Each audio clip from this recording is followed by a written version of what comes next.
Bonjour, nous sommes le samedi 14 novembre 2015 et je vous souhaite la bienvenue dans cette hors-série de saga consacrée aux grandes familles. C'est le plus grand événement que connaît Cochranne depuis la création de la cité Belle-Roche en 1947. Ce mois, nous célébrons les 60 ans de mariage d'Armand et Claudine. Nous parlons bien entendu des Schmitt, 4 enfants pour 11 petits-enfants et 6 arrière-petits-enfants.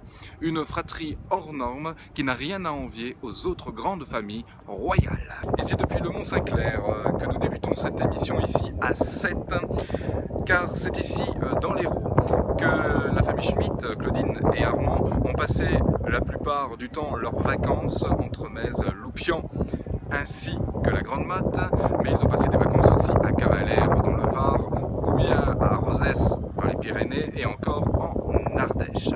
Et au programme, les photos qui ont marqué la vie d'Armand et Claudine et aussi quelques exclusivités. Quand je parle d'exclusivité, attention, nous avons vraiment mis la barre très haute. Nous avons trouvé un témoin anonyme qui viendra contredire la version officielle de l'histoire des vacances avec Renaud et Marianne quand ils ont perdu la galerie sur la route avec leurs bagages qui se sont éparpillés et que Francine, Alain et Laurence ont dû surveiller la remorque.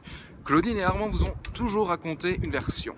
Eh bien, un témoin anonyme viendra la contredire. Je remercie les journalistes de Canal Écureuil qui ont fait un boulot fantastique d'investigation et de fond pour vous rendre la vérité ce soir. Et pour commencer, voici quelques images en vrac de ce qui vous attend dans cette hors-série de saga. Et on se retrouve là où l'histoire Armand et Claudine a commencé en 1952. De retour à Sète, la ville natale de Georges Brassens qui faisait un supplique pour être enterré sur la plage.